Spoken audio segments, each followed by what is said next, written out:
The hospital called on a Tuesday morning.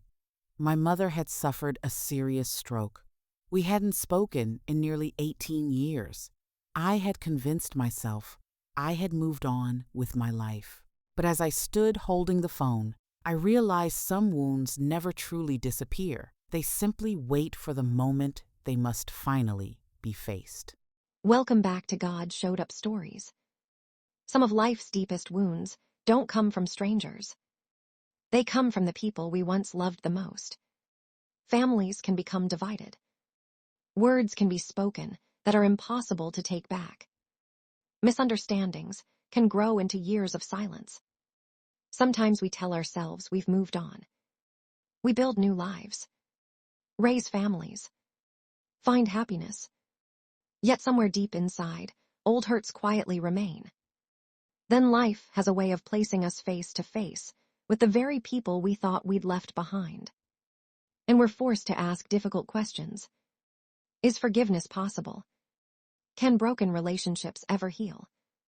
What if there isn't much time left? Maybe you've been carrying a family hurt for years. Maybe you've wondered whether reaching out would make any difference. If so, this story is for you. Before we begin, take a moment to like this video, subscribe to the channel, and share this story with someone who may need encouragement. And comment below. Healing begins with grace. Never forget this. Forgiveness doesn't always change the past, but it can completely change the future. All right, let's get into the story. The phone rang just after breakfast. I almost let it go to voicemail. Unknown numbers usually meant telemarketers, but something told me to answer. Hello? The voice on the other end was calm and professional. Is this Sarah? Yes. My name is Jennifer. I'm calling from Mercy General Hospital. The moment I heard the word hospital, my heart sank. We're trying to reach the next of kin for your mother. For a second, I couldn't speak. I hadn't heard anyone mention my mother in years. Then the nurse continued. She suffered a serious stroke early this morning. We found your contact information among her personal belongings. Everything around me seemed to go quiet.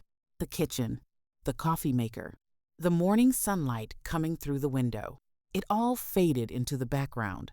The only thing I could hear was my own heartbeat.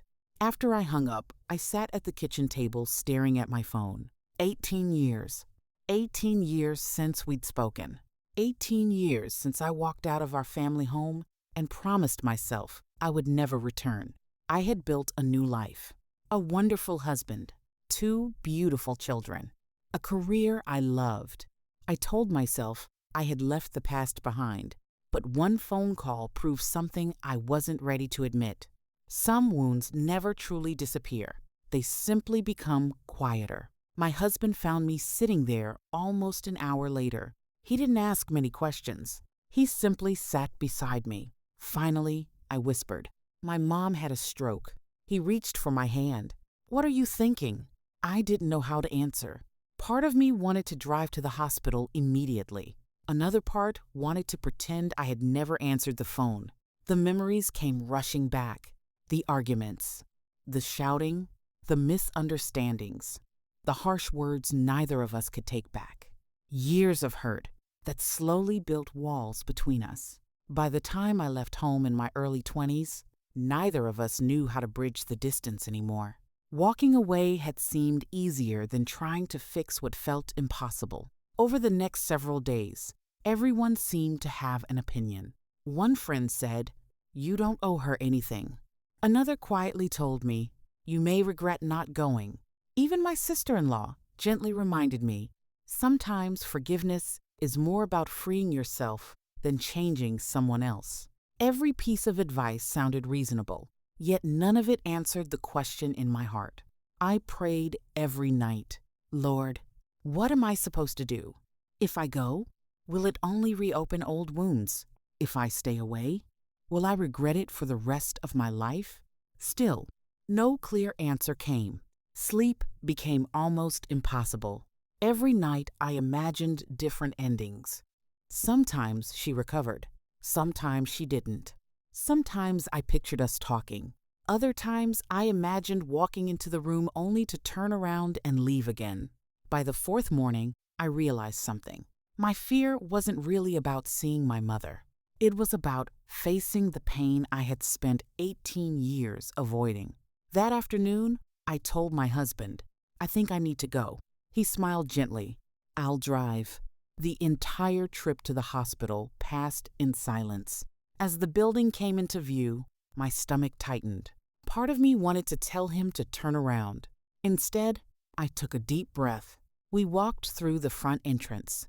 The smell of antiseptic, the quiet conversations, the steady rhythm of monitors echoing through the hallways. Everything felt unfamiliar, yet strangely heavy. When we reached her room, I stopped outside the door.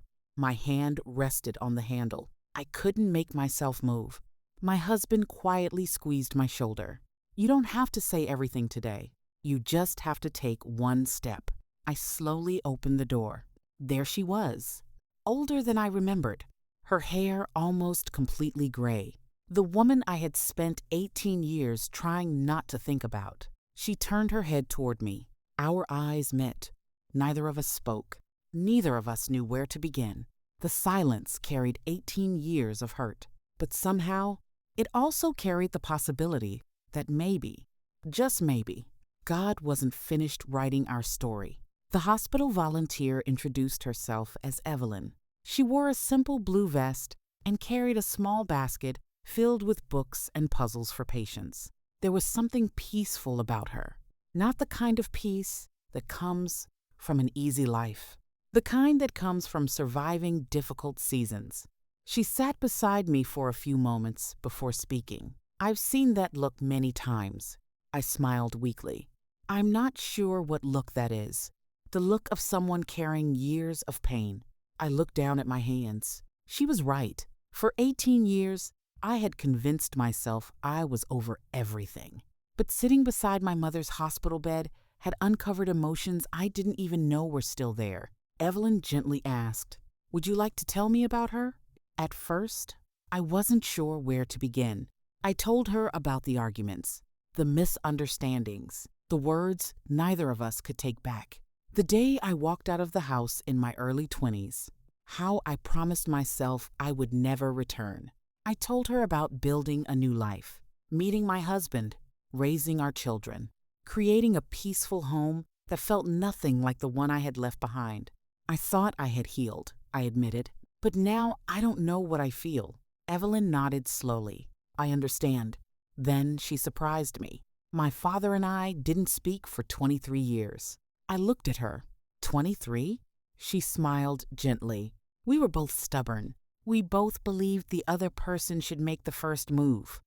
Year after year passed. Then one day, I received a call very much like yours. She paused. I almost didn't go. "What changed your mind?" I asked quietly. She looked toward the hospital chapel across the hallway. I realized I wasn't deciding whether my father deserved forgiveness.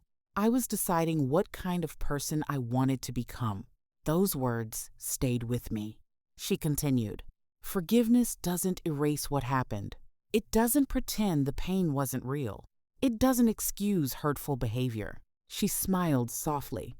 "It simply refuses to let yesterday continue controlling today." I felt tears filling my eyes because I had spent 18 years allowing the past to shape every thought I had about my mother. Evelyn reached over and gently placed her hand on mine. "You may never get every answer. You may never hear every apology. But peace doesn't always come from getting everything you hoped for. Sometimes peace comes from finally laying down what you've carried for too long." Before leaving, she said something I'll never forget. "Don't wait for the perfect conversation. Sometimes love begins with simply being willing to stay." That afternoon, I walked back into my mother's room. She was awake. Her speech was slow because of the stroke. She looked frightened. For several minutes, neither of us said anything. Then, with great effort, she reached for my hand. Her voice was barely above a whisper. "I'm sorry." 2 simple words. Words I had waited almost 20 years to hear. I began crying. Not because everything was suddenly fixed, because I finally understood how much time both of us had lost. Over the next several days, we talked. Slowly, patiently. There were tears, long silences, memories that were painful to revisit. She shared struggles from those years that I had never known about. Fear, loneliness, depression after my father's death. Mistakes she wished she could take back. For the first time in my life, I wasn't just seeing my mother. I was seeing another human being, broken, imperfect, trying the best she knew how. I apologized too, not for everything that had happened, but for the years anger had kept us apart. Neither of us could change the past, but together, we chose not to let it steal the future we still had. After several weeks, my mother was transferred to a rehabilitation center. My husband and children began visiting with me. Watching my children laugh with the grandmother they had barely known filled my heart with gratitude. A relationship I thought was gone forever had been given another chance. It wasn't perfect. Some scars remained. Healing took time. Trust had to be rebuilt. But love slowly found room to grow again. Looking back now, I don't believe God showed up through a dramatic miracle. I believe He showed up through a hospital phone call I never wanted to receive, through a volunteer who understood the weight of unresolved pain, through two simple words, "I'm sorry," and through the courage to stay when walking away would have been easier. Today, I understand something I couldn't see for 18 years. Forgiveness isn't about changing yesterday. It's about refusing to let yesterday steal tomorrow. Because life's greatest healing often begins not when the past disappears, but when grace becomes greater than the pain. And sometimes, God shows up by giving us one more opportunity to love while there's still time. If this story touched your heart, comment below. Healing begins with grace. Maybe you're carrying hurt from a relationship that has been broken for years. Maybe you've convinced yourself it's too late. If that's you, remember this. Forgiveness doesn't erase the past, but it can free your heart from carrying it any longer. If this story encouraged you, don't forget to like this video, leave a comment below, subscribe to God Showed Up Stories, share this story with someone who may need hope today. Thank you for spending this time with us. And always remember, God always shows up right on time.